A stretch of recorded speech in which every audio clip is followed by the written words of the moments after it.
নবম pay scale বাস্তবায়ন, সচিবালয়ে টানটান উত্তেজনা, বড় সিদ্ধান্তের পথে সরকার।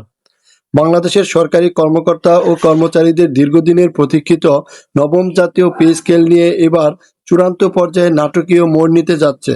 অর্থ মন্ত্রণালয় এবং জনপ্রশাসন মন্ত্রণালয়ের শীর্ষ পর্যায়ের কর্মকর্তাদের মধ্যে দফায় দফায় বৈঠকের পর এখন প্রশ্ন উঠছে, ঠিক কবে থেকে কার্যকর হবে এই নতুন বেতন কাঠামো। একদিকে দ্রব্যমূল্যের আকাশচুম্বী ঊর্ধ্বগতি, অন্যদিকে বেতন না বাড়ায় দেয়ালে পিঠ ঠেকে যাওয়ায় লক্ষ লক্ষ কর্মচারীর আন্দোলনের হুমকি।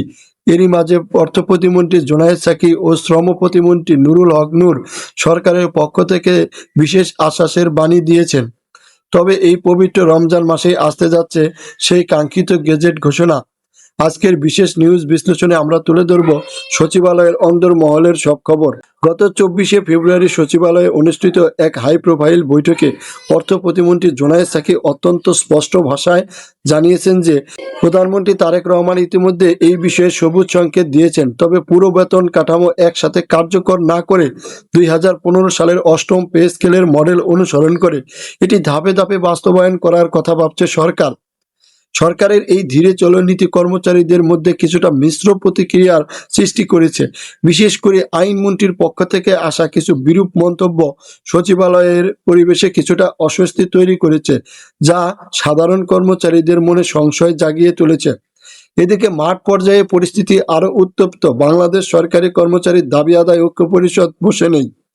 তারা স্পষ্ট ঘোষণা দিয়েছেন, কেবল আশ্বাস নয় বরং সুনির্দিষ্ট প্রজ্ঞাপন বা গেজেট না হওয়া পর্যন্ত তারা রাজপথ ছাড়বেন না। আগামী 5 মার্চ পর্যন্ত দেশব্যাপী জেলা ও উপজেলা পর্যায়ে স্থানীয় সংসদ সদস্যদের মাধ্যমে প্রধানমন্ত্রীর কাছে স্মারকলিপি প্রদানের কর্মসূচি চলছে।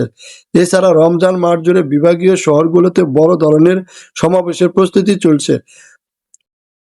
জাকির আহমেদ খানের নেতৃত্বে 21 সদস্যের বেতন কমিশন তাদের সুপারিশে বেতন উল্লেখযোগ্য হারে বৃদ্ধির প্রস্তাব দিয়েছেন বলে বিভিন্ন সূত্রে জানা গেছে।